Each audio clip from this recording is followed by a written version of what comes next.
Ahora sí está en el video y empezamos. Repite la pregunta, repite la pregunta. Que si Cosarajo, bueno, supongo que sí, ¿no? Pero que si Cosarajo sirve para grafos que no son dirigidos. No, o sea, en realidad sí serviría, pero acuérdate que Cosarajo es para detectar ciclos, ¿no? O sea, te sirve para detectar ciclos en un grafo dirigido porque, vamos a ver, porque Cosarajo se basa en que tú vienes de acá, ¿verdad? Y lo que dijimos es que si tú volteas los arcos, ¿verdad? Y por ejemplo, este es un grafo, ¿no? Segundo que entró. Ajá. Segundo, que tengo las cosas del trabajo abiertas. Ok. Ok. Pues algo es para detectar ciclos, ¿verdad? ¿Y qué pasa? Que si tú tienes un grafo no dirigido, esto ya sería un ciclo, ¿no? A menos que tú definas ciclos como esto que está acá, ¿verdad? Pero ¿por qué no te va a servir Cosarajo para detectar este tipo?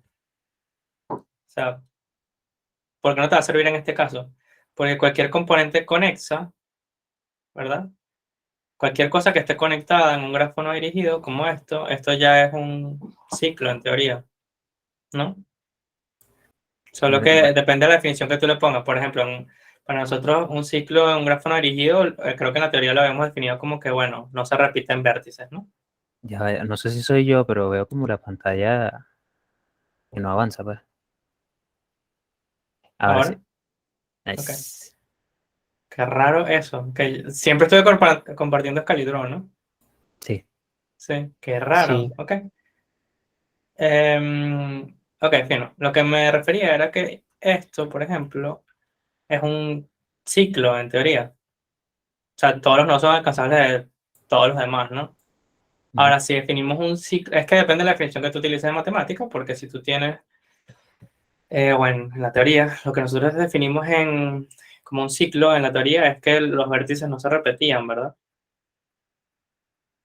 ¿Sí? Sí.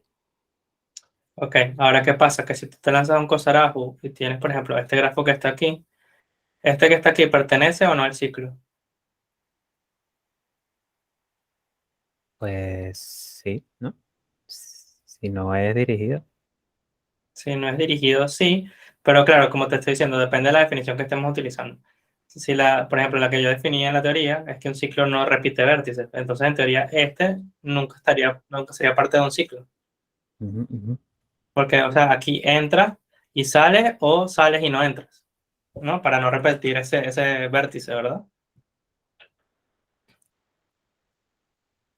O sea, imagínense Bueno, mejor este caso que está aquí, en este caso que está aquí, perdón. Si aquí no quieres repetir vértices, excepto uno solo, fíjate que si tú empiezas aquí, sales y entras de este uno 2 3 lo vas a repetir varias veces, ¿no? Y si sales de este, por ejemplo, entonces esto no sería un ciclo. Entonces depende de la definición. ¿Qué pasa? Que si tú utilizas cosas con un grafo no dirigido, exactamente como lo utilizamos, es lo que te va a detectar que es componentes conexas. ujú. Entonces esa es la diferencia, pues, que lo que sí te va a detectar son componentes conexas. ¿Por qué? Que tiene sentido, porque las componentes conexas son componentes en donde todos los nodos son alcanzables desde cualquier otro, que es lo que te detecta Cosarajo, ¿no? La pregunta Entonces, viene ujú, porque para detectar puentes y puntos de articulación, sí o sí es Target, ¿no? O bueno, sí, DFS, sí, ujú, DFS arregladito ahí. sí, montar ya. Cosarajo no sirve para esto. No. Terrible. Bueno, nunca lo he visto, o sea, yo se los di porque me parece más sencilla la implementación, aparte que son dos DFS y solo cambias un poquitico en uno de los dos DFS y ya, en el sentido de que tienes que sacar de una pila que ya tiene elementos guardados, ¿no? Sí. Entonces, bueno, esa es la pequeña diferencia allí. Y Tarjan es el que sí te sirve para todo, para ciclos. Y Tarjan es importante también porque Tarjan te permite detectar lo que se llaman componentes biconexas, que es esto que está aquí. Porque ¿qué es una componente biconexa? Es una componente, ¿verdad? Prácticamente esto que está aquí es un ciclo simple, ¿verdad? En este caso, ciclo simple significa que los nodos no se repiten, ¿no? Solo el último, digamos. Si tú partes de aquí, entonces tú puedes hacer chac, chac, chac, chac, chac, y te regresas, ¿verdad? Entonces, ¿por qué se llama componentes biconexas? Porque tú necesitas remover por lo menos, disculpen, estaba admitiendo a alguien, tú necesitas remover por lo menos dos nodos o dos puentes para poder desconectar ese grafo. ¿Sí? Eso es lo que se llama una componente biconexa. Entonces, en ese caso, Tarjan también te sirve para detectar este tipo de componentes. ¿Ok? Pero ¿qué es una componente biconexa?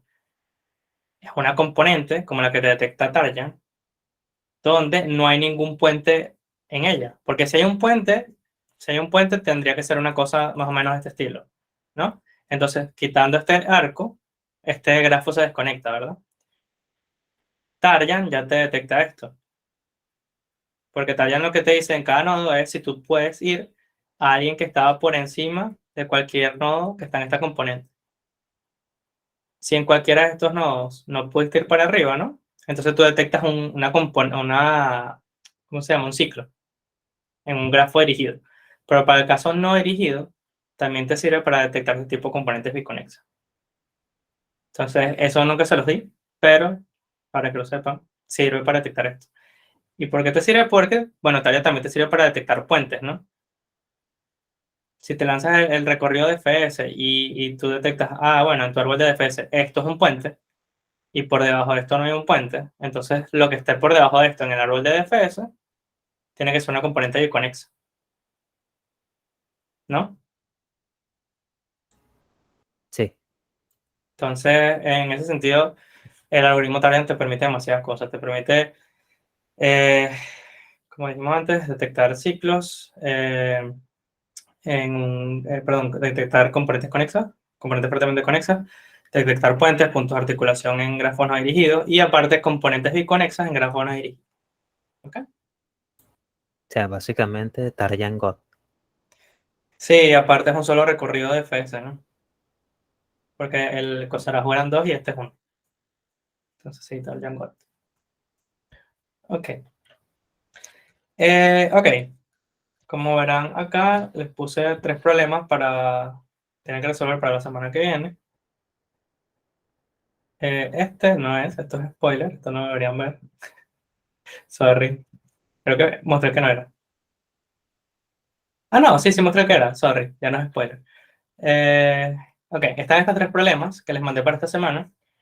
Y tienen una sola semana. No se preocupen, no son tan difíciles. Es literal saber implementar Dijkstra, el algoritmo de Johnson y el algoritmo de Freud-Warshall, que son en teoría fáciles de implementar, porque si hacen un DFS y un BFS, Dijkstra es más o menos lo mismo con unas modificaciones. Igual vamos a repasarlos ahorita. El algoritmo de Johnson lo mencioné que sí una sola vez en la teoría, no sé si se acuerdan, y es hacer muchísimos Dijkstra. O sea, el algoritmo de Johnson te detecta desde cada nodo el camino de menor costo hasta cualquier otro nodo. ¿Ok? Usando siempre Dijkstra. Es decir, te lanza un Dijkstra desde cada nodo. Y eso es todo. Ok.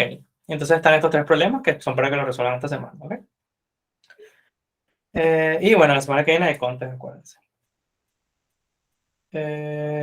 Otra cosa, no he corregido. Porque estoy esperando, como les dije, estoy esperando que se haga más tiempo porque como son 30 y pico, no quiero pasar por la lista de todos los problemas a cada rato para corregir las mismas cosas. Entonces quiero pasar una sola vez por todos ellos. Por eso no han recibido más feedback de las cosas que les he mandado. Ok. Em, entonces, repasando un poquito la teoría, imagínense que tenemos un nodo que llamamos el nodo raíz Cambia de y pantalla. queremos, dime, coño, otra vez, sí, gracias. Y no sé, tienen este grafito que está acá, ¿verdad? Y esto tiene un costo 2, esto tiene 3, esto tiene 2 y esto tiene costo 0. Y entonces imagínense que esta es la raíz, ¿verdad? Y primero que nada, una diferencia de este grafo con los grafos anteriores, los que hemos visto anteriormente, es que, bueno, ahora los arcos tienen un número asociado, y este número asociado, si este es el arco E, lo denominamos CDE, y este es el costo de ese arco, ¿no? Entonces, una pregunta que surge en la realidad y que es bastante natural de preguntarse es, ok, si yo tengo este nodo que está acá y quiero llegar a cualquier otro nodo que está en ese grafo, o si estoy en una ciudad y quiero llegar a cualquier otra ciudad, sabiendo cuánto me tardo por la regional de centro hasta no sé qué ciudad, bueno, es natural preguntarse, ok, si esos arcos tienen unos costos, ¿verdad? Y conectan dos nodos, ¿cuál es el camino más rápido desde un nodo raíz, que es el RS que está ahí, ¿verdad? Hasta cualquier otro nodo o cualquier otra ciudad que esté en el país. Entonces, es una pregunta bastante natural de preguntarse. Y para esto vimos tres algoritmos, disculpen. Vimos Dijkstra, Da- dislexia, Dijkstra, vimos Bellman-Ford, no, Bellman-Ford, exacto. Vimos Bellman-Ford, ¿verdad? Y vimos Fred-Warshall. Y aparte, bueno, sí di otro algoritmo, pero el algoritmo era básicamente el esquema general que yo les había dado de búsqueda de caminos cortos en un grafo. ¿Sí? ¿Alguien se acuerda cómo era el esquema general de búsqueda de caminos cortos en un grafo? O sea, ¿qué hacía ese esquema?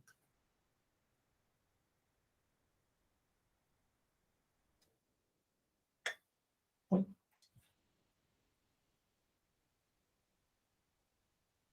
¿tiene que yo? Da igual. Ah.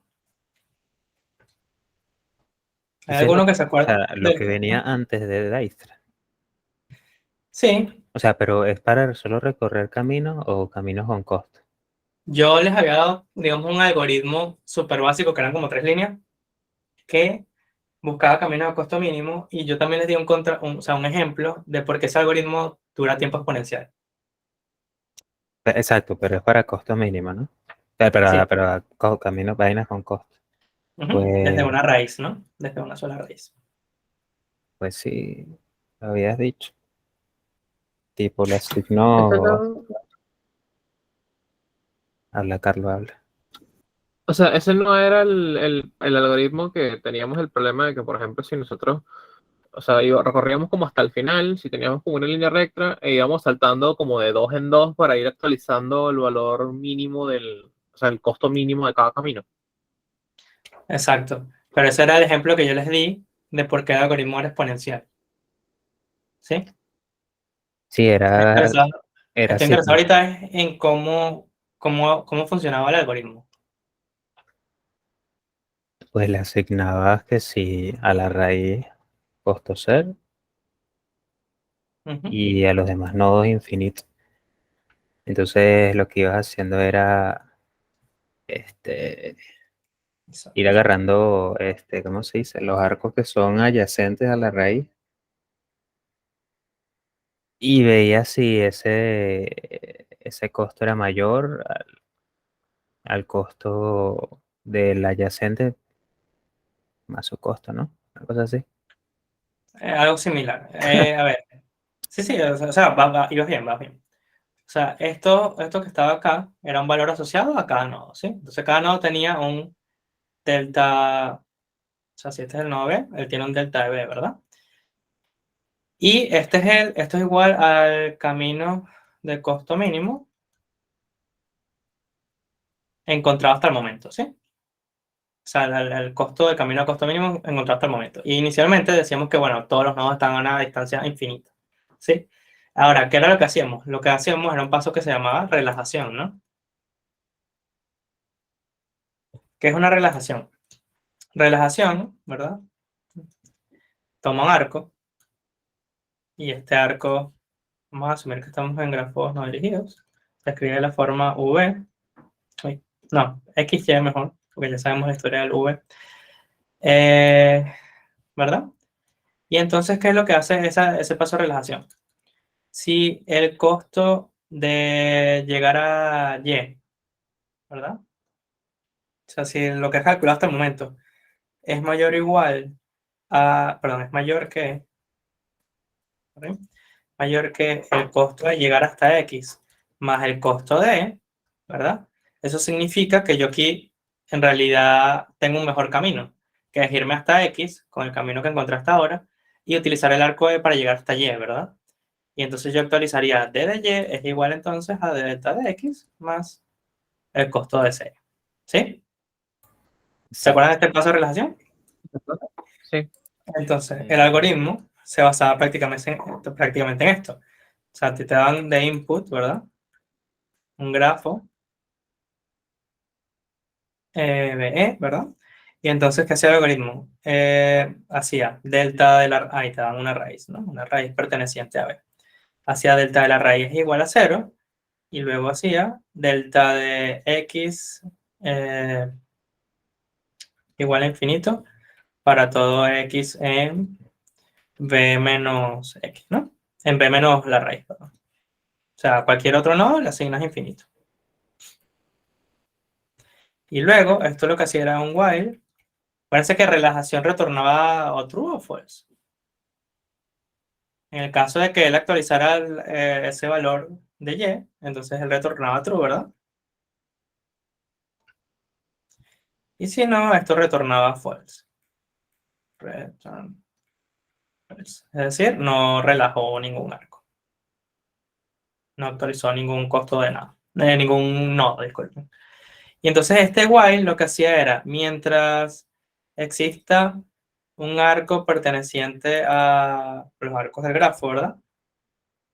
Tal que, eh, relajación, o sea, tal que lo puedas relajar, ¿verdad? Entonces tú aquí no hacías nada. O sea, si relajación ya te actualiza el costo, tú lo que hacías era encontrar, bueno, ya va. Esto aquí está un poquito, bueno, mal escrito, vamos a decir, mientras existe un arco, ¿verdad? Tal que, y si este arco se escribe de la forma XY, un momento, si existe un arco XY igual a E, perteneciente a los arcos, ¿verdad? Tal que delta de Y es mayor que delta de X más el costo de E, entonces lo que hacíamos era relajar ese arco, ¿sí? Relajación, relajación de E. Y entonces íbamos actualizando todos los arcos mientras para algún arco este paso de relajación se pueda realizar, ¿no? Y al final, bueno, aquí no retornas nada. Simplemente ya tienes en cada nodo una etiqueta delta y habíamos demostrado que se va a calcular en algún punto. O sea, esto primero que nada, esto termina si no existen arcos de costo negativo, ¿verdad? Porque que habíamos dicho que si existen arcos de costo negativo, ¿qué iba a pasar? Se queda ahí en un bucle actualizando infinitamente. Exacto. Lo otro es que tiene que ser que un ciclo de costo negativo que sea alcanzable desde la raíz, ¿no? ¿Sí se acuerdan de eso? Pues si tú empiezas de la raíz y hay un ciclo de costo negativo que ni siquiera es alcanzable, nunca vas a alcanzar a ningún nodo en ese ciclo, ni siquiera. Entonces ahí no tendrías problema. El problema viene a ser cuando existe un ciclo de costo negativo que sea alcanzable desde la raíz. Entonces, esto en realidad sí se podría quedar pegado, pero bajo la suposición de que tenemos costos en los arcos mayores o iguales a cero, ¿verdad? Entonces esto termina y además termina con un costo óptimo para, o sea, con una etiqueta al nodo X, digamos, delta de X, que es igual al camino de costo mínimo desde la raíz hasta X. ¿Sí? Entonces eso sucedía para cada nodo. Ok. Y esto lo llamamos el esquema general de caminos de costo mínimo. ¿Sí? Ahora recuerden, esto es un algoritmo que, digamos, es el esquema general, pero y de ahí partimos a analizar los demás, ¿no? Ahora, entonces este algoritmo es en realidad exponencial en el número de nodos, ¿sí? Y el ejemplito está en las notas que les dejé, ¿no? En el librito que les hice. Entonces, lo fino es que, bueno, ya si parte de un esquema general y aparte de este algoritmo, que es en teoría bobo, es gafo, ¿no? Porque no es demasiado bueno, no hace ni siquiera una buena lección sobre los arcos que él agarra, ¿verdad? Entonces, a lo mejor puedes hacer algo en un futuro basado en este esquema para encontrar caminos de costo mínimo. Ahora, vámonos un momentico a Dijkstra, ¿no? Dijkstra. ¿Cómo era Dijkstra? Primero que nada, ¿qué suposiciones tenía Dijkstra?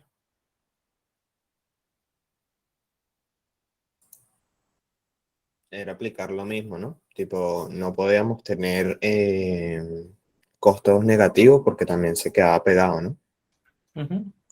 Entonces, no hay arcos con costo negativo. Pero no es que se queda pegado, ¿no? ¿Cuál era el problema? Ah, que creo que calculaba mal en un punto. Sí, entonces imagínate que esta es la raíz, ¿verdad? Y tú te lanzas este arco que tiene costo cero, ¿sí? Y aquí tienes un nodo Y, y ahora tienes aquí un nodo X y aquí tienes el nodo... Exacto. Y entonces aquí tienes 5 de costo y aquí tienes menos 6, ¿sí? Entonces, ¿qué pasa? Tú tienes un priority queue, ¿no? Creo que teníamos. Sacabas el nodo, metías a Y con costo 0, metías a X con costo 5 y luego desempilabas Y, ¿sí? Y acuérdense que Dijkstra lo que siempre intentaba hacer es que cada nodo va a ser desempilado una sola vez, ¿no? O sea, no es que tú puedes meter nuevamente nodos en la cola, ¿sí?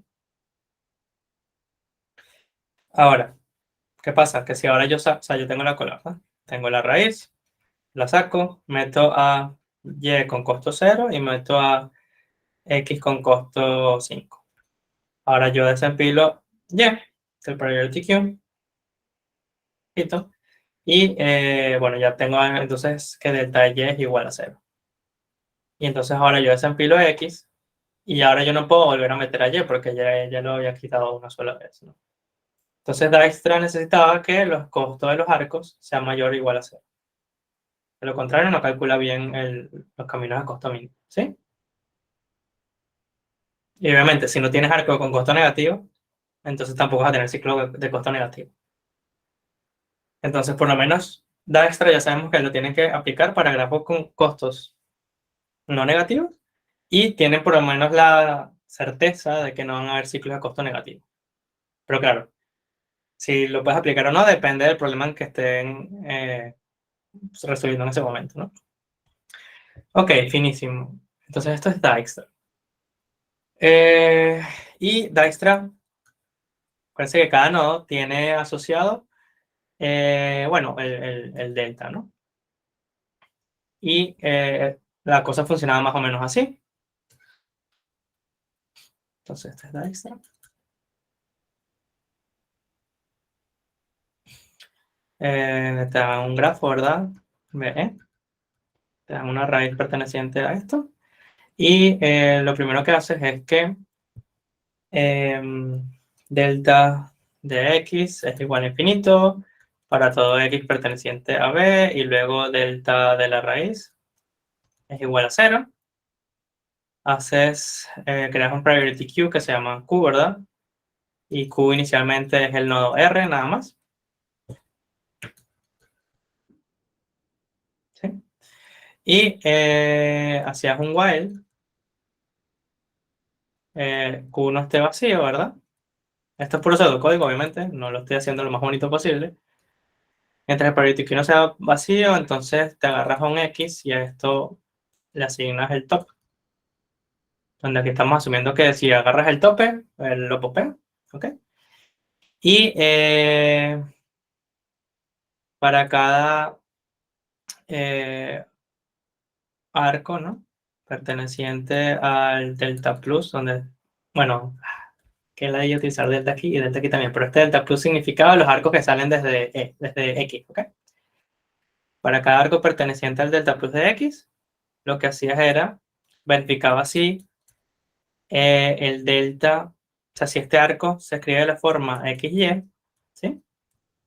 Tú verificabas si el delta de Y es mayor al delta de X más el costo de, y de ser así,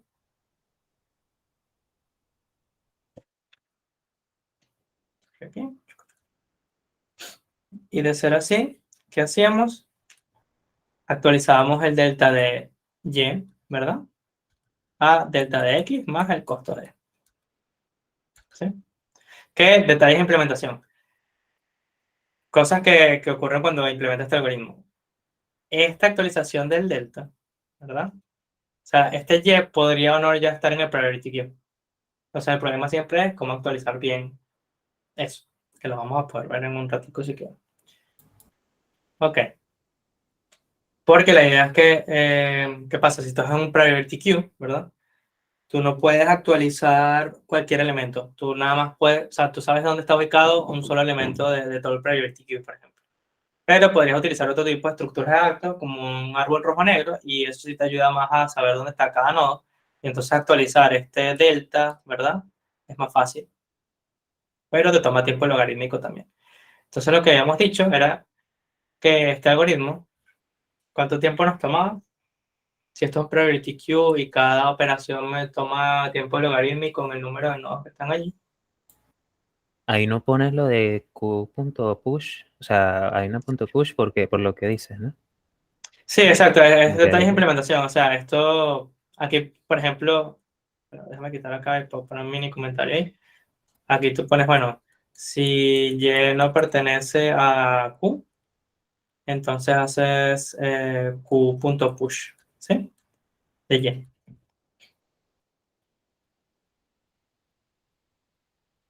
Entonces, si no estaba en el priority queue, lo metes y le pones esto de costo.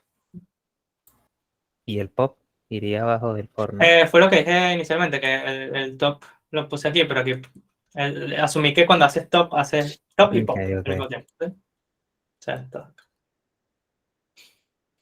Q.pop, perdón. Ujú. Entonces, lo que hacíamos era, teníamos un priority queue y íbamos metiendo elementos.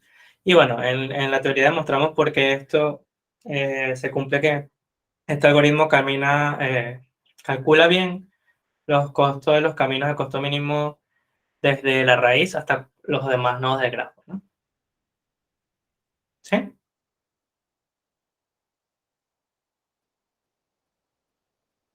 Preguntas hasta acá sobre Dijkstra.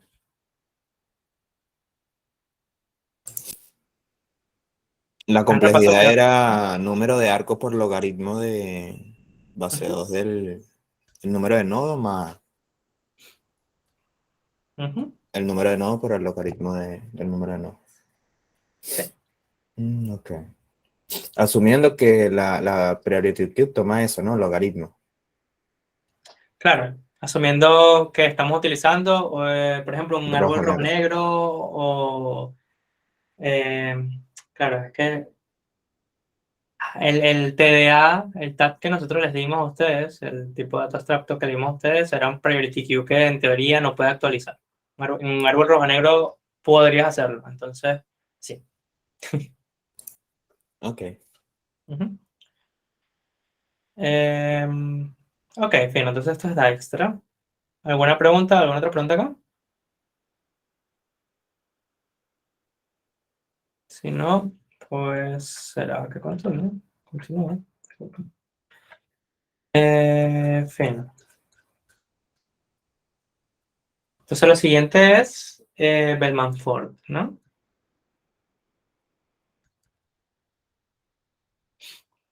Entonces, Bellman for, misma cosa.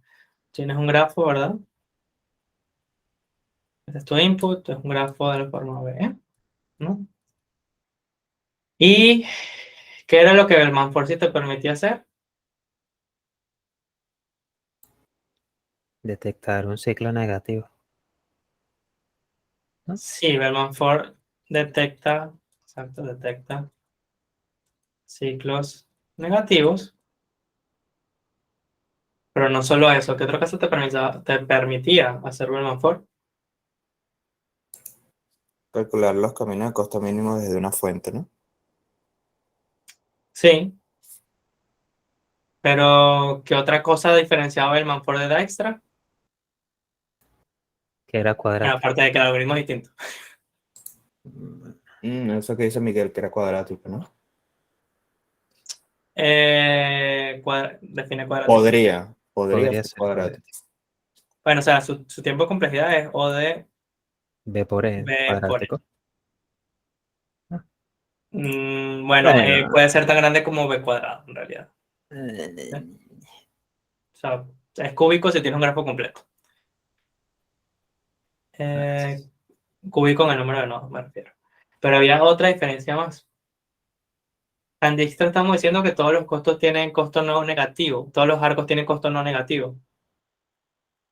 ¿Qué te permitía hacer Bellman for que Dijkstra no? Usar costos negativos. No, o sea, detectar ciclo de costo negativo, sí, ¿no?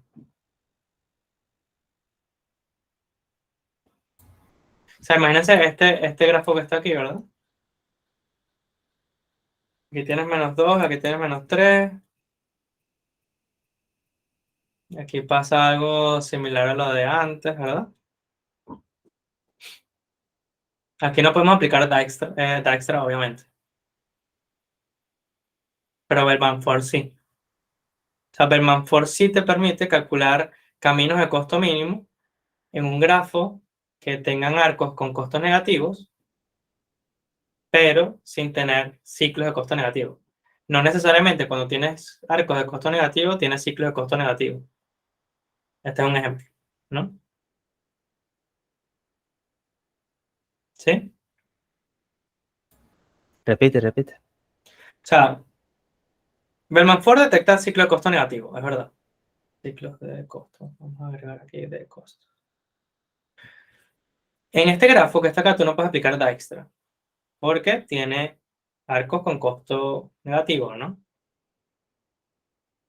Pero existen caminos de costo mínimo. ¿Por qué existen caminos de costo mínimo? Porque no existe un ciclo de costo negativo. ¿Sí? Ajá. Ujú. Pero existen, en este grafo existen caminos de costo mínimo, que son negativos, pero no existen ciclo de costo negativo. En este caso, tú utilizas Bellman for, porque Bellman for sí te calcula bien caminos de costo mínimo, incluso cuando hayan arcos de costo negativo. ¿Sí? O sea, Bellman for tiene dos tipos de output. O te dice, detecté un ciclo de costo negativo, o te calcula los caminos de costo mínimo desde una raíz hasta cualquier otro nodo. Así los arcos sean de costo negativo. ¿Sí? Ujú. Sí, sí. ¿Se entiende ahora sí la diferencia? Sí, porque simplemente el primer for que hace Bellman for es sobre todos los nodos y siempre relaja y ya está. Y ya luego viene el segundo for que es el que verifica si vuelve a relajar. Entonces no importa realmente si... Claro, aquí el problema es si hay un ciclo realmente, pero no importa si es negativo o es positivo el costo del arco. Exacto. Entonces, Bellman for, cuando vean costos negativos en los arcos, necesitan utilizar Bellman for, obviamente. Primero, para detectar si el ciclo de costo negativo. Si no los hay, entonces pueden calcular con Bellman for, ¿no? Entonces, ¿cómo lucía el algoritmo? Vámonos para acá. El algoritmo era más sencillo, era como que para cada no, for i igual 1 hasta el número de nodos, ¿verdad? Estamos asumiendo que este es el input, ¿no? Y obviamente los costos de los arcos pertenecen a los reales.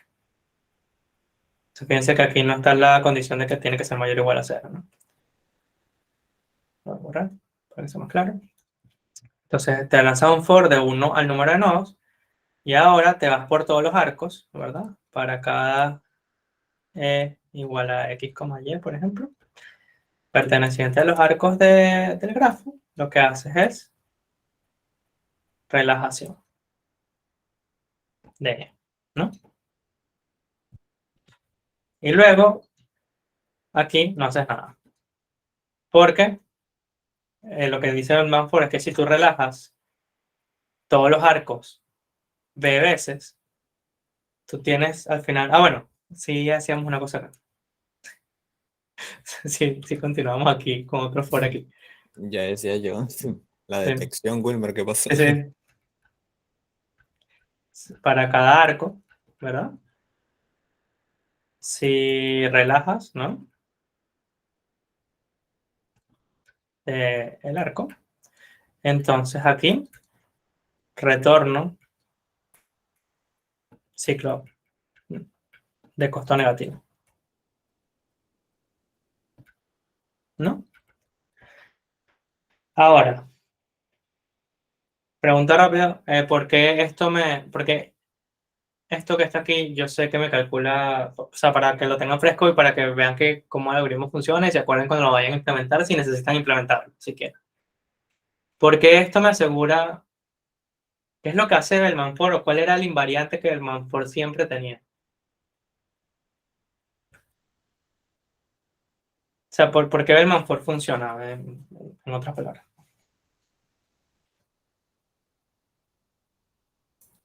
Creo que ahí era lo de que conforme íbamos relajando, bueno, no que íbamos, creo que al final de ese for teníamos un camino máximo de tamaño no de el número de nodos menos uno, ¿no? Que era lo que podíamos armar. Y ya en el segundo for, si lográbamos relajar, era porque armábamos un camino de tamaño B, lo que era incorrecto. Eso era para la parte de ciclos negativos. De ciclo. Sí, ¿no? Ahora, lo que estás preguntando exactamente, no me acuerdo con exactitud, la verdad. Ok. Sí. O sea, porque, bueno, funciona es la siguiente idea. Y vas bien. O sea, esta es la raíz, ¿verdad? Y si partes de la raíz, Bellman-Ford intenta relajar todos los arcos. Ahora, imagínense el grafo, ¿verdad? De los caminos de costo mínimo. Es decir, imagínense un grafo de la forma más o menos así. X, Y, creo que tiene Z, aquí tiene W, no sé. Y estos son, o sea, esto es un árbol, ¿no? Y aquí tú vas a tener o sea, cada arco o cada camino hasta cada nodo representa el camino de costo mínimo hasta cada nodo, ¿ok? Es decir, este va a tener delta de X, esto es delta de X más el costo del arco que hay entre X y W, ¿verdad? Obviamente. Pero aparte, esto es delta W, o sea, este es el óptimo, ¿sí? Imagínense este árbol que está aquí, que es la solución, ¿no? O sea, Bellman-Ford te calcula un árbol de este estilo, donde te dice, mira, este es el camino de costo mínimo mediante este arco. O sea, mediante este arco tú encuentras ese camino de costo mínimo. Ok, ¿qué hace Bellman-Ford en la primera iteración? O sea, aquí tienes B iteraciones, ¿no? ¿Qué hace Bellman-Ford en estas primeras E iteraciones? Él va por todos los arcos y los va relajando a todos, ¿sí? Entonces, ¿qué pasa?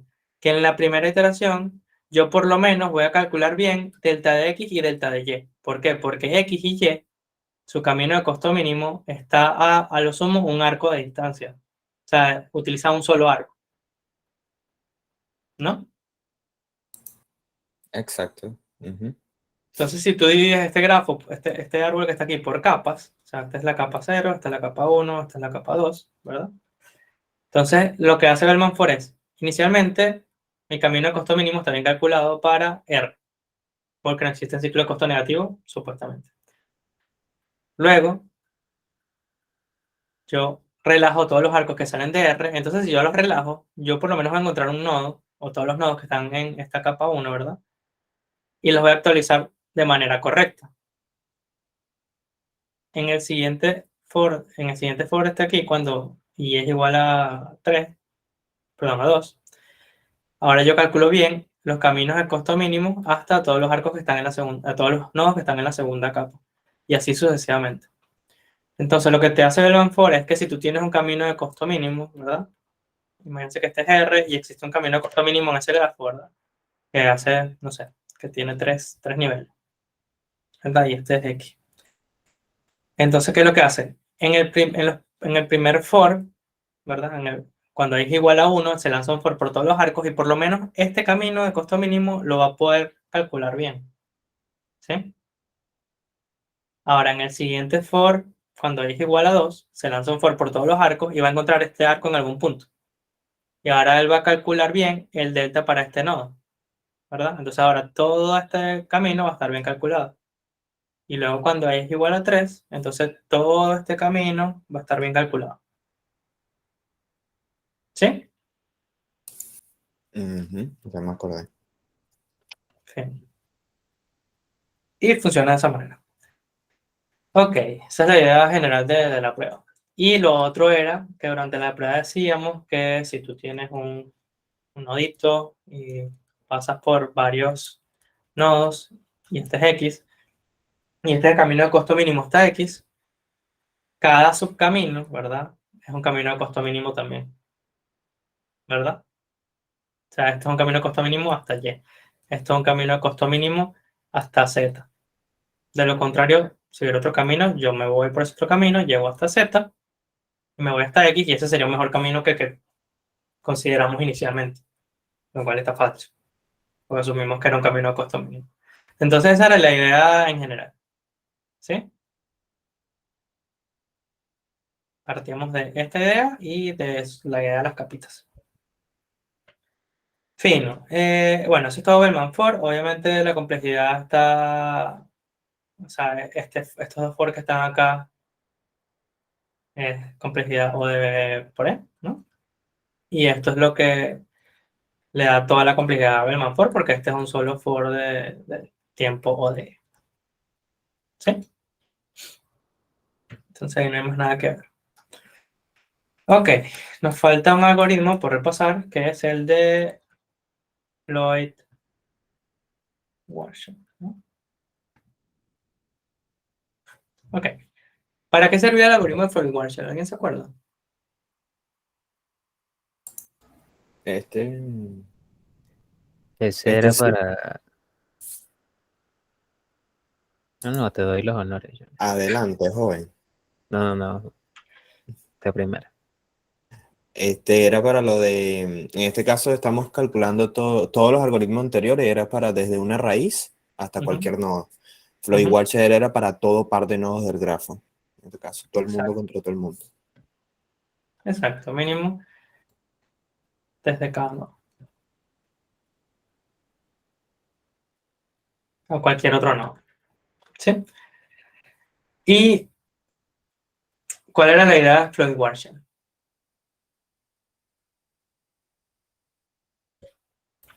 Meter, bueno, si mal no recuerdo, era como meter, ir, o sea, ir evaluando de nodos en nodos, algo así. Y cuando los metíamos como en un camino, o sea, si podíamos meter ese nodo en un camino, ver ¿Mm? si era mínimo, algo así. ¿No? Más o menos. Ibas bien hasta cierto punto de la idea. Terrible. O sea, voy a colocar simplemente el algoritmo una vez. Porque el algoritmo, la implementación es bastante sencilla. O sea, tú te lanzas un for de igual 1 hasta... O sea, vamos a asumir que B lo podemos escribir como nodo 1, nodo 2, hasta el nodo último, ¿no? Que es el nodo con este índice. El orden no tiene esto no es ningún orden específico, ¿no? Entonces te lanzas un primer for hasta el tamaño de los nodos. Te lanzas un segundo for, ¿no?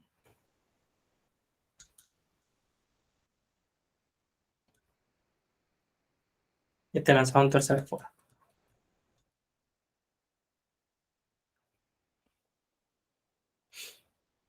¿Y qué hacíamos acá? Vamos a asumir que tenemos la siguiente notación, por cierto, delta de x, y. Esto es igual al camino de costo mínimo entre x y y. Y ya te iba a decir yo, que antes del for era como inicializar una matriz, ¿no? Sí, sí, pero vamos a asumir que, sí, o sea, vamos a poner que delta de x, y es igual a infinito inicialmente para todo x, y perteneciente a B. ¿Ok? Ok. Bueno, entonces, ¿qué es lo que hacemos acá? Si delta de j, bueno, voy a poner como una formulita matemática aquí para no tener que estar escribiendo tanta vaina. El delta de jk, ¿verdad? Va a ser igual al mínimo, uy, perdón, al mínimo entre delta de jk, el delta de jk que ya existía, y delta de ji más delta de ij.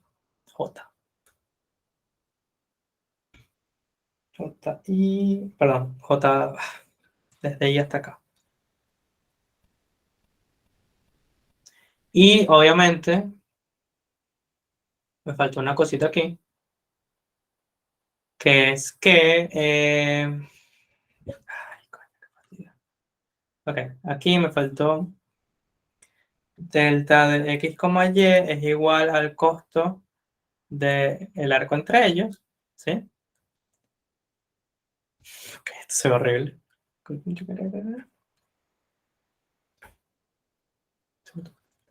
Ok. El delta de x, y es igual al costo del arco que hay entre x y y para todo arco x, y perteneciente a los arcos del grafo. ¿Sí? O sea, es decir, si existe un arco entre un par de nodos, entonces tú inicializas ese mínimo camino entre x y y como el costo de ese arco inicialmente. Entonces te lanzas 3 fors, ¿verdad? Y te lanzas esta actualización que está acá.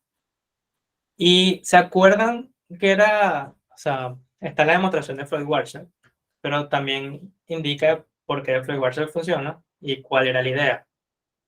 Entonces quisiera que me dijeran, si alguien se acuerda, cuál era la idea.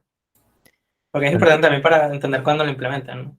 Antes de eso falta lo de también inicializar los arcos XX, ¿sabes? En cero. En serio. Es verdad, sí, sí. Ciertamente. Así que habrá espacio ahí en todo eso. 320. Y Bueno, pasa, ahí se puede confundir, pero me acuerdo que ahí en la actualización, por ejemplo, decías delta de sub j, i. Ese era nodo sub i, básicamente, ¿no? O sea, desde el j hasta el nodo sub sí, o i. sea, acuérdate ¿No? que esto es una anotación. ¿Qué significa? Perdón, aquí escribí mal esto. No es entre el nodo X y Y, es entre el nodo NX y NY. ¿Sí? Ah, ahora sí, ok. Ujú. Eso arregla la anotación. Y aquí teníamos que poner lo que ustedes acaban de decir. Bueno, puse en cero todo si va de un nodo al mismo nodo. Y delta de x, y es igual a infinito para x, y no perteneciente a los arcos, ¿no? También lo podemos escribir así. Ok. Y ahora, ¿cuál era la idea? ¿Por qué este algoritmo funcionaba? Porque yo me lanzo estos 3 for hacia lo loco y actualizo para cada par de nodos, aparentemente, JK, actualizo camino de costo mínimo encontrado hasta el momento. O sea, ¿qué hace el algoritmo? ¿Cuál es la idea? ¿Cuál es la idea y por qué se está utilizando este i aquí? Ahí, ajá, lo que estaba diciendo Miguel era que, si mal no recuerdo, era que buscábamos entre básicamente el nodo J y el nodo K ver si podíamos armar un camino usando el nodo I, sub I básicamente. Exacto. Y si lo Entonces, podíamos hacer, lo armamos. exacto. Entonces, eso básicamente sale de esto que está acá. ¿Qué pasa? Si aquí te estás poniendo ahí como un nodo intermedio, un camino entre cualquier par de nodos. Entonces, ¿quién es ese par de nodos? J, el nodo NJ y el nodo NK, ¿no? Entonces, tú intentas actualizar para este par de nodos, el J décimo nodo de esta lista que está aquí arriba y el K décimo nodo de esta lista que está aquí arriba, intentas actualizar su camino de costo mínimo. ¿Cómo lo actualizas? Utilizas al nodo I como nodo intermedio. ¿Y cómo lo actualizarías? Bueno, esto en realidad, si lo ven de las clases pasadas, es como una programación dinámica en realidad, porque el camino de costo mínimo entre J y K es igual simplemente al camino de costo mínimo entre J y K, que ya está calculado hasta el momento, o utilizas ahí como un nodo intermedio utilizando dos caminos de costo mínimo, entre J e I y entre I y K. ¿Sí? Entonces esa es toda la magia. Y si se acuerdan de por qué esta demostración funcionaba, era básicamente porque tú imagínate cualquier camino de costo mínimo, ¿no? Vamos a imaginar primero que nada que esto es un camino de costo mínimo. Y este es el nodo X y este es el nodo Y. Y a esto lo vamos a llamar ahora P1, P2, P3. Ahora, cualquiera de estos 5 nodos, ¿verdad? Va a ser el primero en esta lista, ¿no? O sea, tú trazas un for de 1 al número nodo. Entonces cualquiera de ellos va a ser el nodo menor índice, ¿no? Podría ser P2. Ahora, si tú utilizas a P2 como nodo intermedio, ¿qué camino de costo mínimo vas a actualizar bien?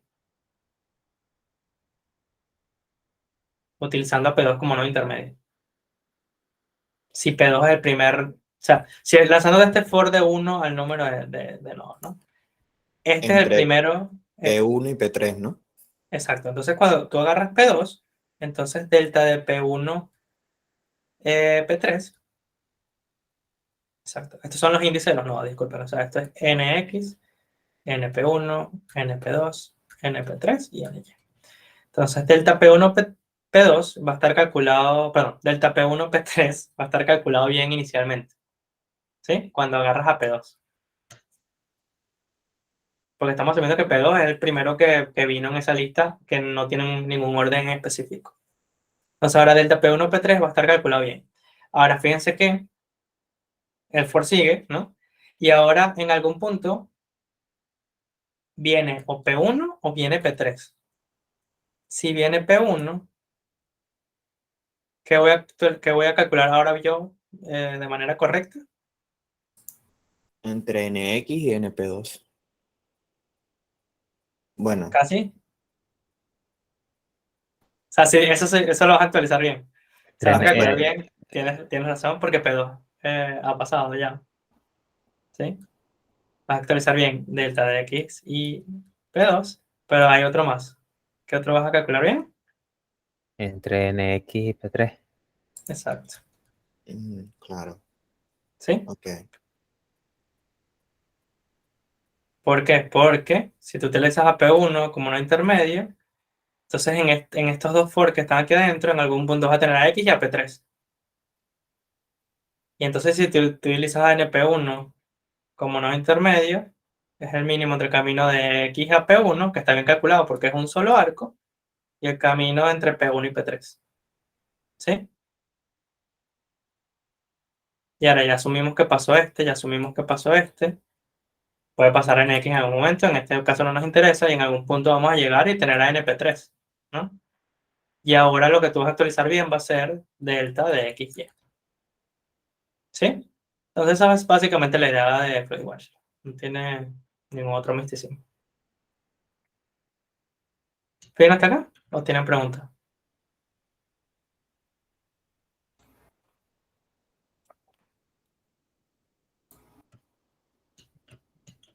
Este No vamos también a mirar. explotaba para costos negativos, ¿no? No. En realidad, si tú, buena pregunta, se me olvidó decirlo. Fíjense que cuando hacíamos un Bellman-Ford teníamos la misma idea. O sea, literal, tú tenías digamos, un árbol, el árbol óptimo, digamos, ¿no? Que es el árbol que te indica cuál es el costo, el camino al costo mínimo desde una raíz hasta cada uno de los nodos, ¿verdad?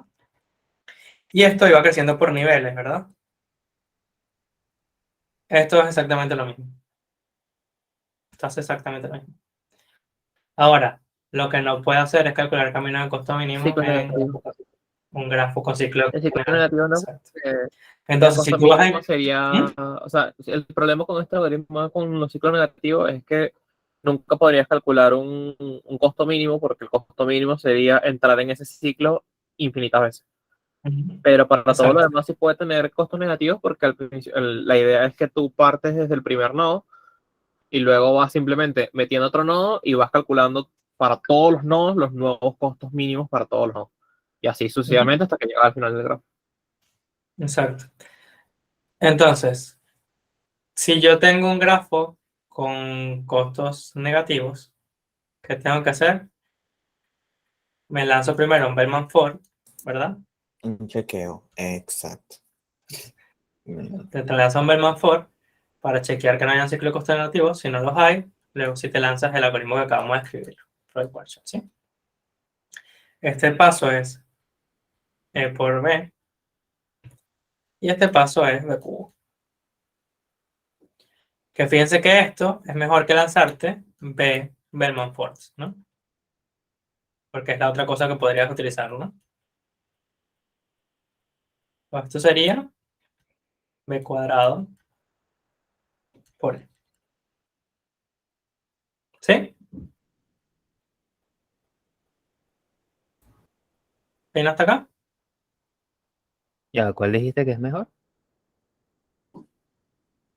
El de arriba. O sea, lanzarte un Pero, Bellman-Ford uno solo para... exacto, pero después necesitas chequear el ciclo de costo negativo. Fuck. Claro, pero es que no tienes una sola raíz. Mm.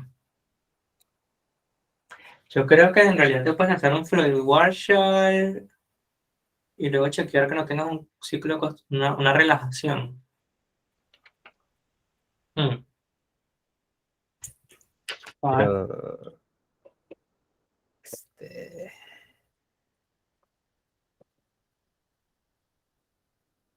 Mm.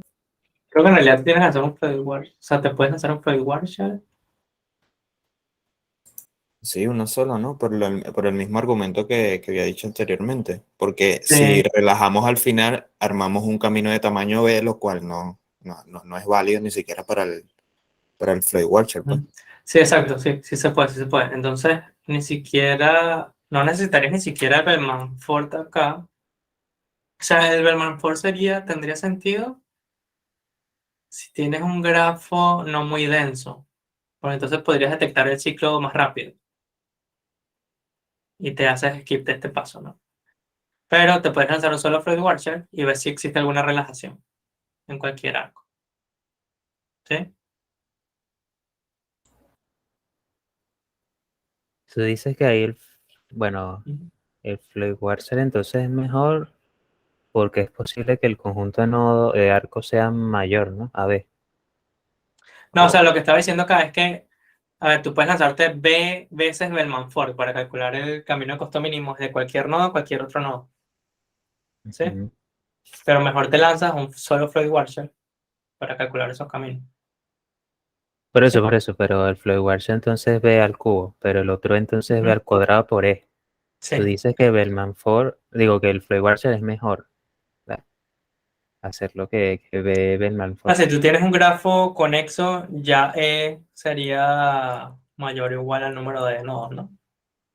Por eso es lo que dije, pues, tipo, Sí. es mejor porque eso es Ujú, mayor, generalmente. ujú, sí. Ahora, si tu problema, lo interesante es buscar desde una sola fuente, camino de costo mínimo, obviamente no te van a lanzar o sea, te ponen son Floyd Warshall, pues, pero no tiene mucho sentido. Sí.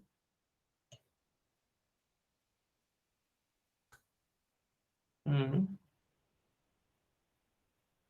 sí. Fino. Ok, nos falta un solo algoritmo, que es el de Johnson. No sé si lo escribo bien, pero Johnson's algoritmo. Y esto es calcular. Esto lo nombré una sola vez en la teoría y se los mando de tarea también porque sale prácticamente del Dijkstra. Calculas caminos de costo mínimo para cada par de nodos.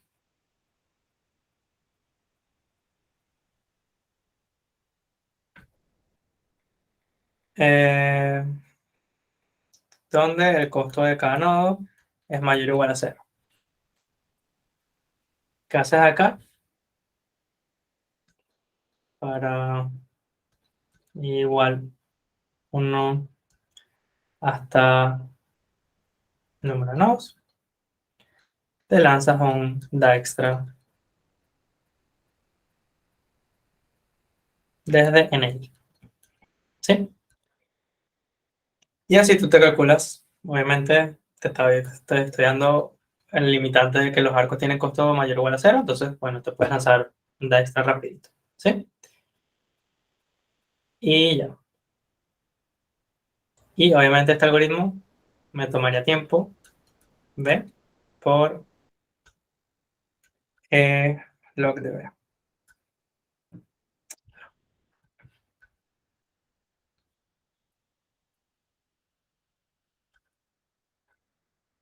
¿Sí? Porque es lanzarte N Dijkstras, no tiene más ningún otra lógica. O sea, para cada nodo, ¿no? Ujú. Ah, ok. Sí, sí. Pero ya va. Pero entonces, ¿este es mejor que el Flywatch? Ok, depende de este señor que está acá, ¿no? Si tú tienes un grafo con pocos arcos, digamos que es algo así parecido a B, ¿no? A B. Tu complejidad entonces va a ser igual a O de P cuadrado log de B, ¿no? Si tú tienes un grafo denso, entonces este E se acerca a P cuadrado, ¿no? Y en ese sentido, entonces tú tendrías aquí B al cubo log de B, lo cual es peor que Poisson. Entonces depende de tu tipo de grafo. Tu grafo es muy denso, entonces no lo utilizas. Si tu grafo es poco denso, lo utilizas, ¿no? Curioso. Bastante. Fino. Esos son entonces los algoritmos de búsqueda que hemos visto hasta ahora para calcular el camino de costo mínimo. Y entonces ya podríamos ir para algún problemita. Déjame compartir otra vez el terminal. Quitar esto que acá. Terminal. Eh, Segundo esto, el problema que les voy a dar.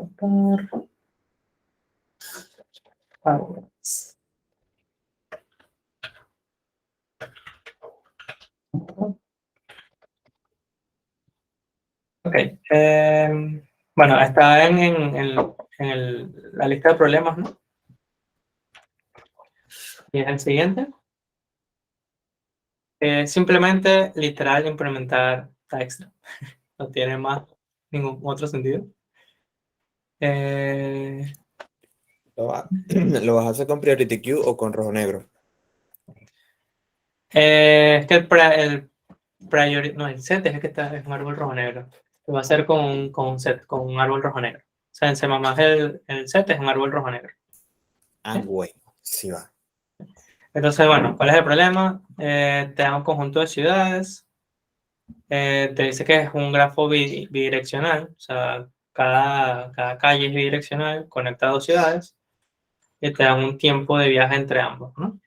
Y te dicen cuál es el camino de costo mínimo, o el de menor tiempo, para ir desde una ciudad dada a otra. Ujú. Eh, la primera línea es el número de ciudades, puede ser a lo sumo 100.000. Luego te dan el número de arcos o de highways. Te dan una ciudad inicial y una ciudad donde quieres terminar. Y las ciudades están enumeradas de los niveles. Luego vienen los arcos, ¿verdad? Y el tiempo que tú o sea, que necesitas para viajar por un highway, entonces está entre 1 y 1000. ¿Por qué no dan este dato de que está entre 1 y 1000? Bueno, primero que nada, para saber qué tan grandes son los números. Si tú tienes 10 a las 5 arcos, entonces el camino de costo mínimo de mayor costo va a ser 10 a la 8, ¿no? Pues aquí 10 a 10 la a la 8. 5. Entonces eso significa que cabe en un entero. Bueno, que a veces no importan algunos problemas, pero en otros sí. O sea, hay veces que tienes que optimizar la memoria, o sea, ni siquiera es solo el tiempo, hay veces que necesitas tienes una cantidad de memoria chiquita disponible, que de hecho en cada problema que ustedes van a ver en Codeforces, en SPOS, por ejemplo, aquí tienen cuánta es la máxima cantidad de megas que puedes utilizar. De hecho, a muchas personas les dio Memory Limit Exceeded y eso, y es por eso, o sea, tú tienes un espacio, digamos, un espacio limitado, una cantidad de tiempo limitado. Y obviamente si tú utilizas acá long long en lugar de enteros, entonces tu espacio crece el doble, porque el long long tiene el doble de espacio que un entero, ¿no? Entonces, todo ese tipo de cositas se toman en cuenta a la hora de resolver cualquiera de estos problemas. Una preguntita rapidita. ¿Eso de source limit qué significa? Source limit significa tu código ocupa cierta cantidad de bytes. ¿Cuál es la máxima Mm, cantidad de bytes que puede ocupar tu código? Que en general eso es para evitar hackeos y vainas así, entonces eso no ya. tiene mucha cosa. Hay otros problemas que son de gente de la IA que te dicen cuál es la mínima cantidad de caracteres que puedes escribir para resolver un problema, pero en mi caso, para la materia. Pues. Ah, y también tienes que decir si no existe un camino siquiera, ¿no? Ok. Em,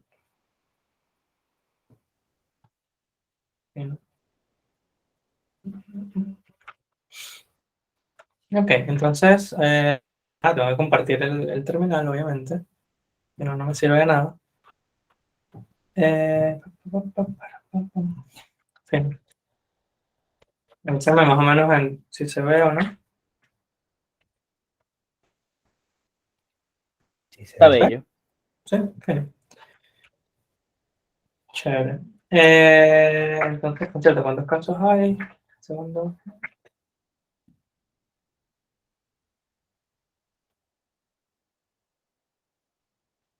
Ah, ok, sí, ahí existen los números de casos también. Entonces, primero te dan el número de casos. Y como les dije, intenten siempre utilizar no sein iniciado, sino scanf y printf para que sea más rápido. O utilizan la solución de C++ para que sein no out no estén, ¿cómo se usa? No conectados, sino Sincronizado. esperando, sincronizados con printf y scanf. Gracias. Ok, entonces lo primero es un entero. Sorry, tengo ahorita el keyboard que es externo, estoy aquí vuelto a una ñoña. Vuelto a una ñoña. Perfecto. Sí, ¿no? Después viene N, M, o sea, número no, número de arcos y si quieren hablar del problema para que lo tengan también, pero la descripción es mínima, así que por eso no lo comparto. Y el nodo inicial, el nodo final. Okay. Lo otro que queremos hacer es el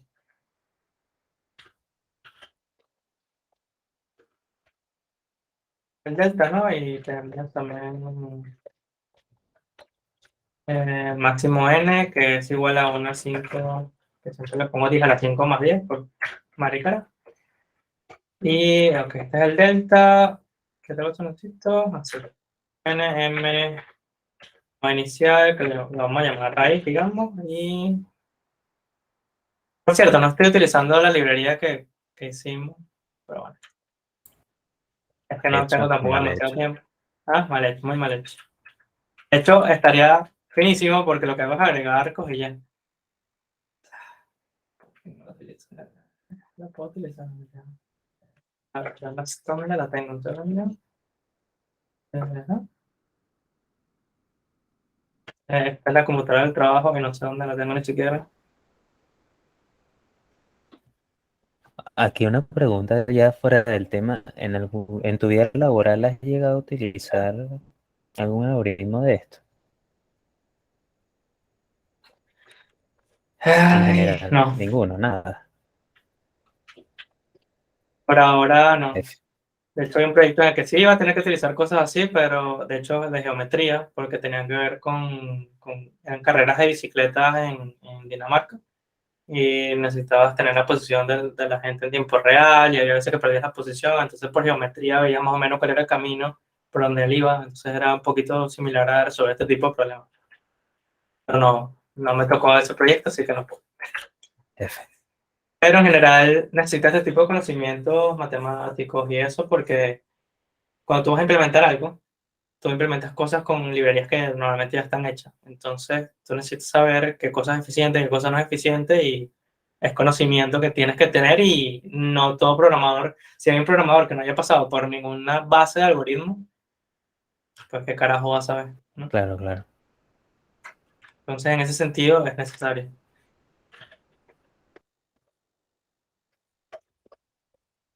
Pero, por ejemplo, en compañías tipo Google y algo así, ahí sí el proyecto se hace investigación y obviamente sí. Pues. Ujú. Acá ahí y no puse el final. Ok, sorry que no los hago en librería, pero eso les toca a ustedes hacerlo.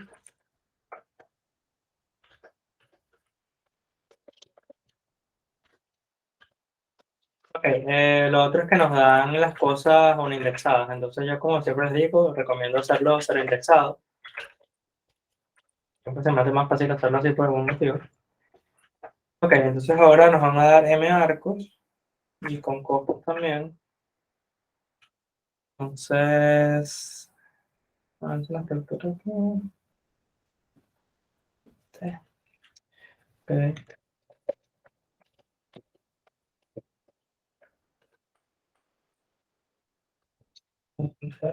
Bien. Y el copo. Ok, y aparte necesitamos el grafo, ¿verdad? El grafo tiene que ser un vector. También, vector de vector de arco, y este es el grafo, ¿no? Ok. Bueno, y entonces aquí yo tengo que, primero que nada, tengo que hacer clear de todos los elementos del grafo, ¿no? No tener arcos ahí de grafos viejos, de los otros casos. Esa función clear, por cierto, a nivel de complejidad, bueno, o a nivel de funcionamiento, ¿cómo hace? O sea, va recorriendo posición por posición y le pone cero, o sea, o elimina todo posición por posición. Si te soy sincero, no estoy claro. Yo me imagino, o sea, si yo lo fuera a implementar, o sea, porque eso está en el heap. Los vectores son estructuras dinámicas, entonces eso está en el heap.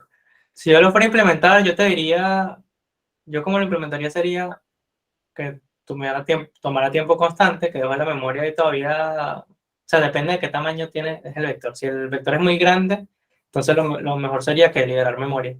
Si el vector no es tan grande, yo lo que hago es decir que el tamaño del arreglo ahora es 0 y luego voy sobreescribiendo. Yo lo haría así, Ok. para que la operación sea más rápida. ¿Mm? Que tiene un poquito de sentido, me parece. Aquí vamos a leer tres valores temporales. Eh,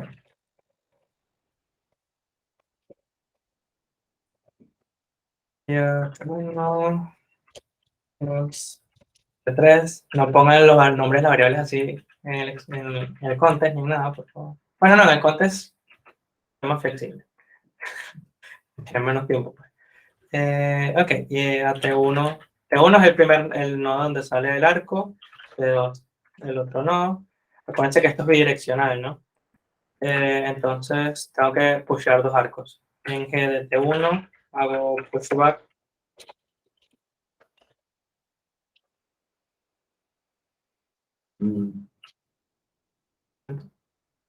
Primero sería llenar la estructura, ¿no? Eso es lo que estoy haciendo ahora. Ok. Esto es un arco, y esto es un...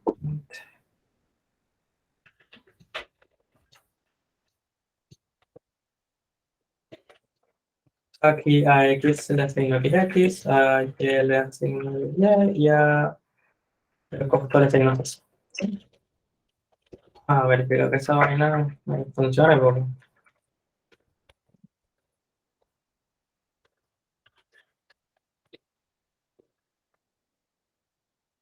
hay algo que no está bien acá.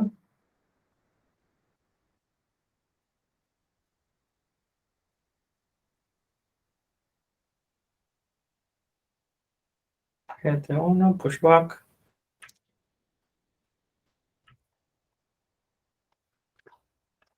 Pero nadie hizo este cacho aquí.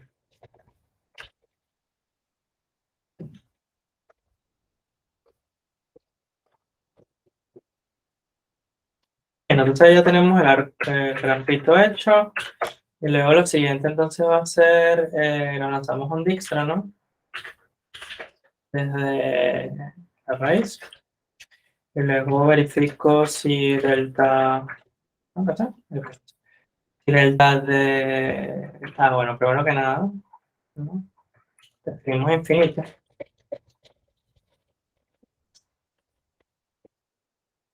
Y esto va a ser un 10 a la 9, ¿ok? Máximo costo va a ser 10 a la 8.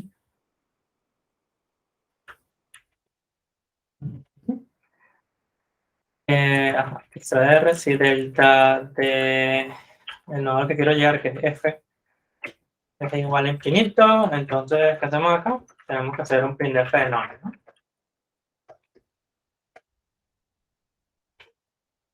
Okay. Si no, hago printf de ese señor. El output de si delta de R es infinito, creo que esto es en mayúscula. No sé si sea tan flexible como en Codeforces. Bueno, gracias. Sí, no, pues no es tan flexible. Bueno. O sea, aquí es el delta, ¿no? Vemos esta vaina, no, definición. Claro, el texto no está definido, obviamente.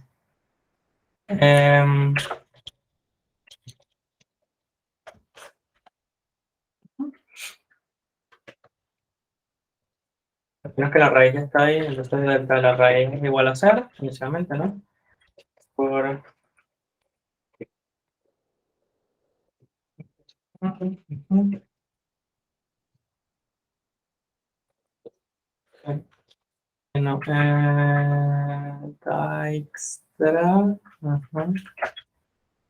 extra. Claro, aquí no hay que pasar de la raíz porque, como dije, la tengo declarada ahí medio global, que también es medio mala práctica si está en un trabajo, pero no importa acá. Entonces, me falta tener un priority queue, ¿no? Priority queue, sí, exacto. Un momento.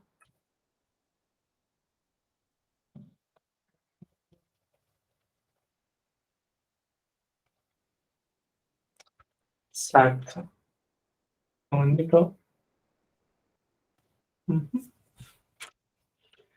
Entonces, lo que yo quiero tener ahora es otra estructurita. Veámoslo. Y este va a ser, este va a tener un identificador, ¿ok? Y va a tener un costo. Ese va a ser el costo actual de ese nodo hasta el momento. Y lo que yo quiero, ¿verdad? A ver, déjame buscar un momento porque no me acuerdo de algo del set. Entonces, ¿no?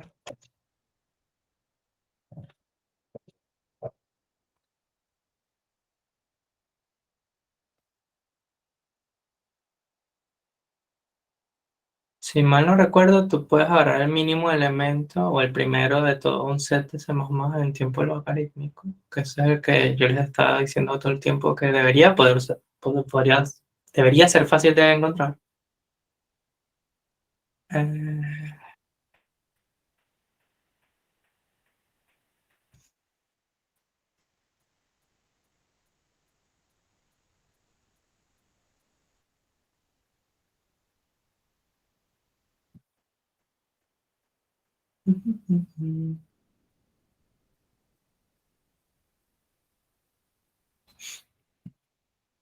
Simplemente first.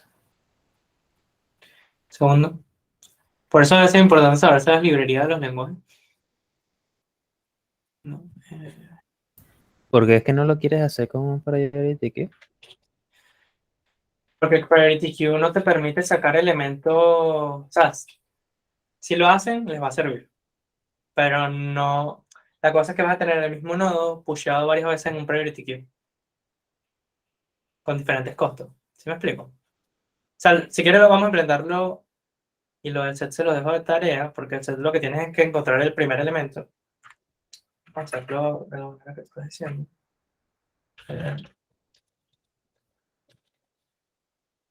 ¿Y qué pasa? Que si tú tienes un Priority Queue, necesitas saber cómo comparar el elemento. Entonces, tienes que sobreescribir el operador este. Aquí necesitas una referencia a un nodo, no recuerdo, y este es el otro nodo.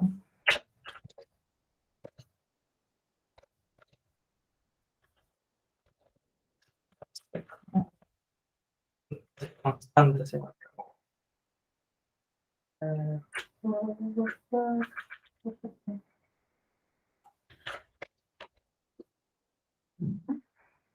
Creo que era así más o menos la primera cosa. Y como tú comparas dos elementos en el priority queue, bueno, C es menor que el otro punto C. Aquí me falta algo. El priority queue no lo encuentra, ¿por qué? Porque hay que ponerle un tipo.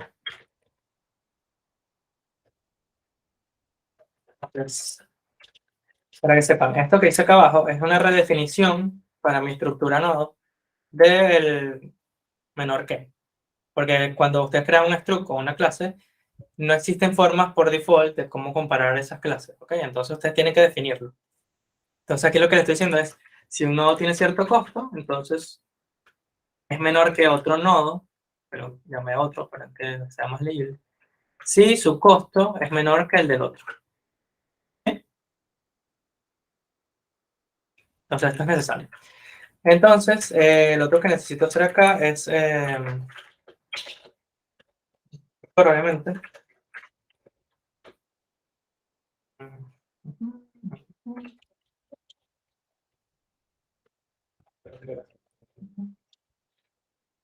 entonces el ID va a ser el que hayamos pasado y el costo va a ser el que hayamos pasado.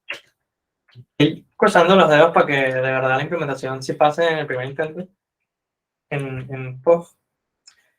Entonces en Q voy a pushar el nodo de identificador raíz con costo 0.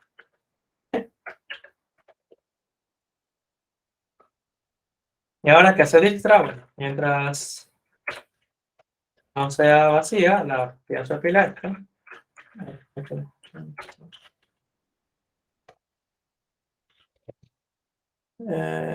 Saco a un elemento de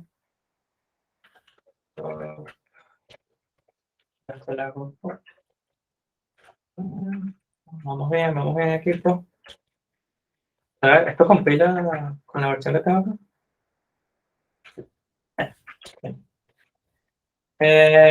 Ok, hago pop de ese elemento. Veo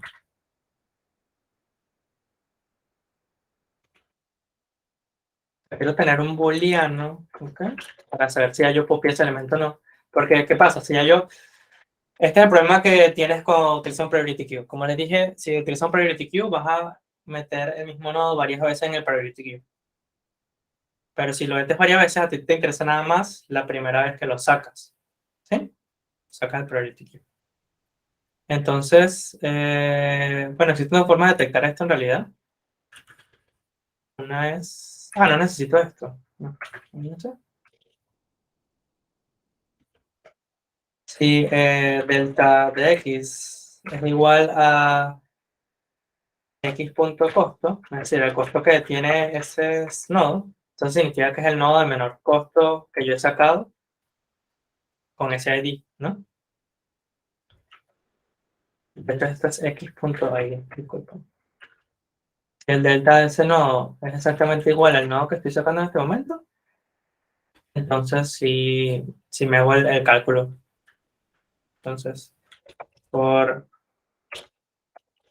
a llamar esto por legibilidad nodos igual a x.id. No, avísame si alguien está enredado o vamos bien. Avisa cómo vamos equipo. Eso de delta nodo igual a x.c. No me quedó muy claro. Esto. A ver, el delta de un nodo es el camino de costo mínimo, o sea, el mejor camino de costo mínimo para un nodo, calculado hasta el momento, ¿no? ¿Sí? Ujú. Ahora, como les dije, tú puedes pushar varias veces, si utilizas un priority queue, como el C++, tú estás pushando varias veces el mismo nodo con diferentes costos. ¿Sí? Ujú. ¿Se entiende? Ahora, a ti te interesa actualizar los costos de los nodos adyacentes solo si este es el camino de costo mínimo hasta ese nodo. ¿Sí? Si no, tú pushaste ese nodo varias veces con otro costo que es mayor al del camino de costo mínimo. Entonces no te interesa hacer esta actualización que está aquí abajo. Ok. ¿Sí se entiende o no está bien explicado? O sea, creo que nosotros luego de ese if y de ese for vamos a actualizar los respectivos costos, ¿no?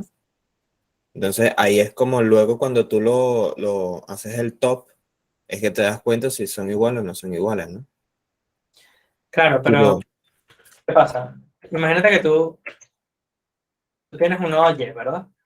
Entonces a Y, tú encontraste dos caminos hasta Y. Tú encontraste un camino desde X por mediante un carajazo de arcos hasta Y, y este tiene costo 5. Y este es el primer camino que tú encontraste. ¿Sí? Imagínate que es un solo arco desde X a Y. Y ahora tú encontraste otro camino que es desde X, pasando por Z, pasando hasta Y, y este tiene costo 2. ¿Sí? Ahora, este camino a lo mejor tú lo encontraste primero. ¿Sí? O sea, estás pusheando Y con un costo 5. Porque imagínate que tu raíz es X, entonces ayer lo pushaste con costo 5. Ahora pusheo Z con costo, digamos, 1, que esto cuesta 1 acá. Lo pusheo Z. Ahora Y ya tiene costo 5. Y luego ahora vas a pushear Y, si esto tiene costo 1 acá también, vas a volver a pushear Y con costo 2. ¿Lo ves? ok. Entonces ahí ya estás pushando Y dos veces. Ese es el problema.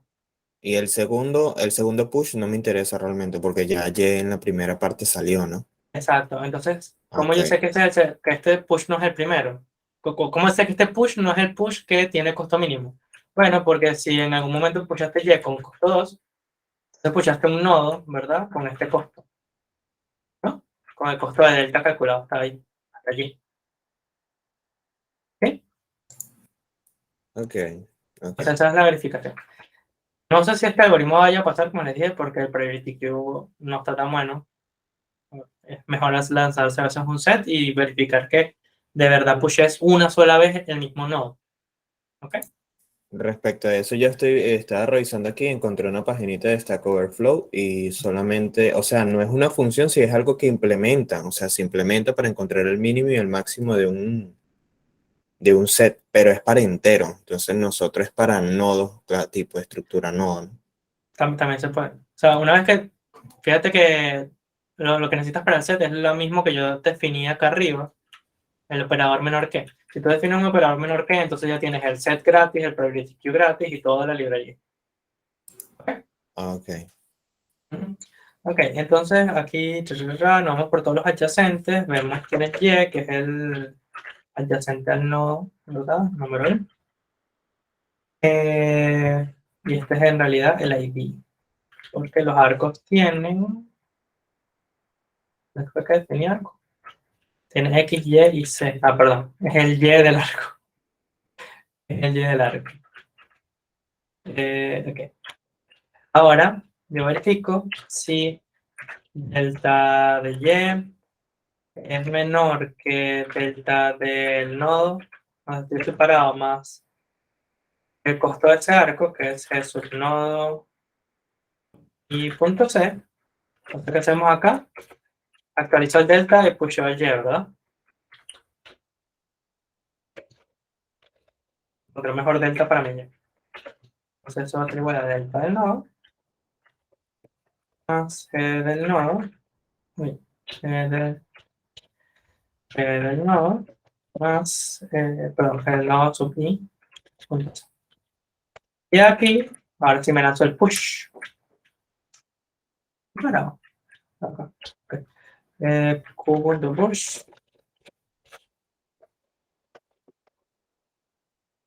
Nodo, ¿no? ¿Qué cosa? ¿Cuál es el ID del siguiente? El ID es Y. ¿Y cuál es el costo? Delta Y.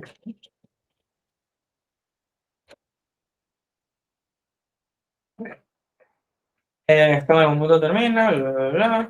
Bueno, aquí me pillo esto. Ah, bueno, ahí ya compré lo. Y me falta tener el input acá. ¿No?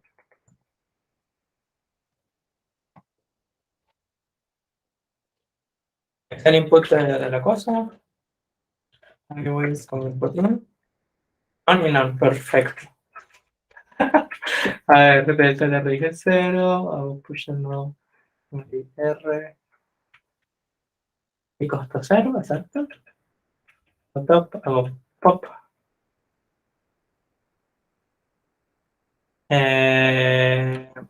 Segundo.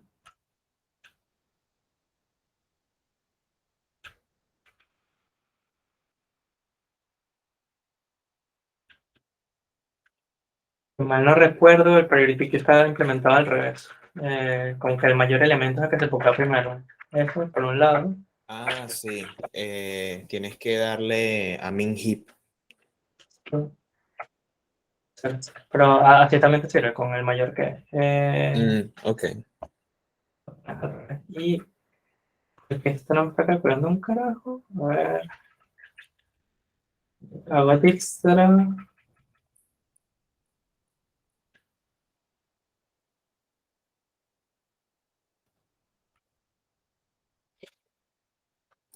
Claro. Tú cero indexaste el final y el. Ah, sí, sí lo tienes cero Sí, sí. indexado. Mala Todos mía. los se lo indexan.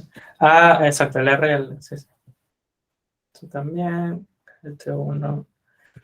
Push parte el arco. Hago el extra. Si el delta es. Aquí. Todo, le pongo infinito a todos los nodos. El R 0.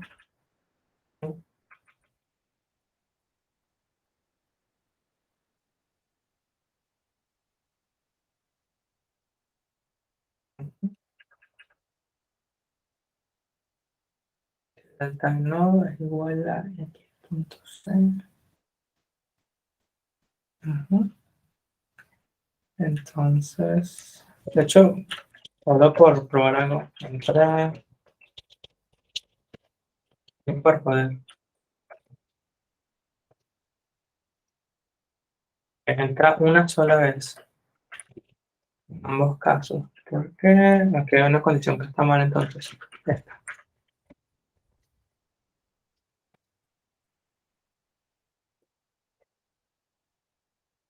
15 y no. Hay otra vaina que está mal. Puché para ambos lados los arcos. Otra vaina que está mal. Parece que es un grafo bidireccional, ¿no?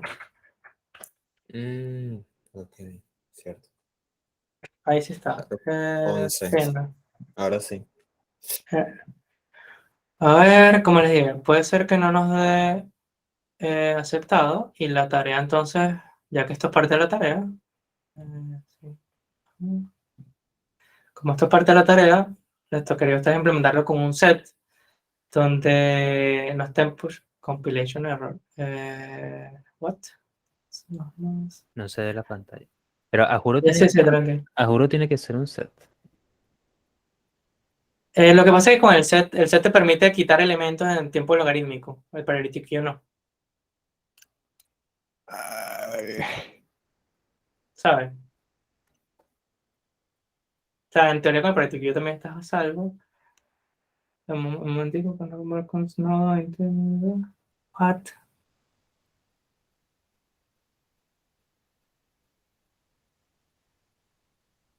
Hay algo súper rarísimo en Xbox que me da un compilation error.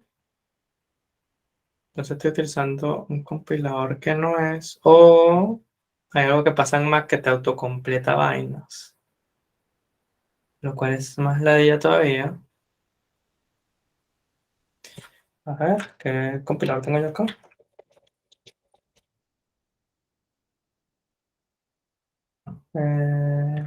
Excel,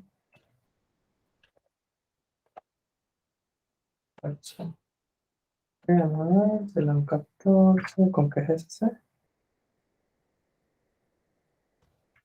Yo lo voy a intentar con cuál sea, vamos a ver.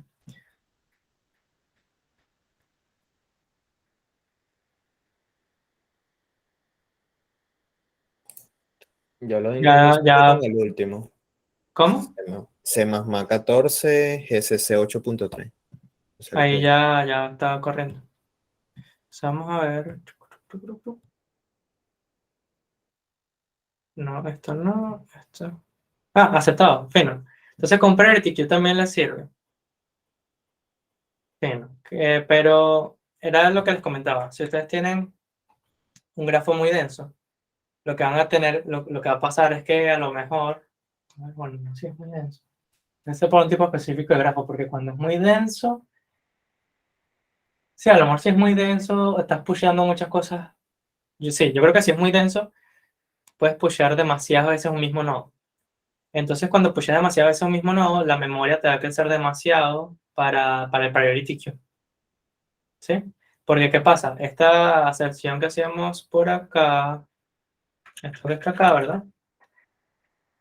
O sea, está chévere, la pregunta está chévere implementado, el único problema es que estás pusheando demasiadas veces un mismo nodo. Entonces, para que no te crezca tanto en memoria, lo que tienes que hacer es, sacas el priority queue o cuál sea tu priority queue, puede ser un set, puede ser lo que sea, sacas un nodo de allí y luego vuelves, o sea, sacas este nodo que tú estás actualizando, el Y, lo sacas y ahora lo vuelves a meter en el priority queue, pero con el nuevo costo. Y eso hace que la memoria no te crezca tanto, ¿ok? Y ya, eso es todo. ¿Y aquí qué es lo que estás haciendo? Es que me Aquí pierdo. siempre estoy pushando. Aquí, o sea, aquí yo me puedo encontrar el mismo nodo varias veces y siempre estoy pushando. ¿Ves? Ujú. Entonces, aquí yo no tengo, o sea, yo pusheo y voy a tener varias, o sea, un mismo nodo repetido varias veces en el priority queue. Mientras si tú agarras un set, o sea, intenten siempre empezar con priority queue porque me parece que está más fácil. No tienes que hacer la otra, el pop y volver a meter un elemento, sino que, ¿qué pasa? Cuando tienes un priority queue como este, solo tienes que hacer push. Eso es logarítmico. Si tú tienes un set, tienes que quitar y luego poner otro elemento en el set. Eso significa que es dos veces el logaritmo, pero no te crece tanto en memoria. Entonces, esas ventajas, desventajas. Finito. ¿Sí? Lo final es, bueno, dio aceptado. Intenten también el problema ustedes. Entonces, tienen una semana y la semana que viene, no he puesto todavía el contest, pero acuérdense, la semana que viene yo no voy a estar acá. Entonces, le voy a poner el contest y ustedes lo van a tener que resolver. No sé todavía cuántos días voy a poner. No he seleccionado, o sea, tengo una lista de problemas. No he seleccionado cuáles van a ir para el contest de la semana que viene. Pero bueno, espero que hayan aprendido un poquito hoy de Dijkstra. Son estos tres problemas. El último es un Johnson, entonces básicamente llamar varias veces el Dijkstra. Y ya. Y el segundo no se los voy a decir. Déjame ver cuál era esta.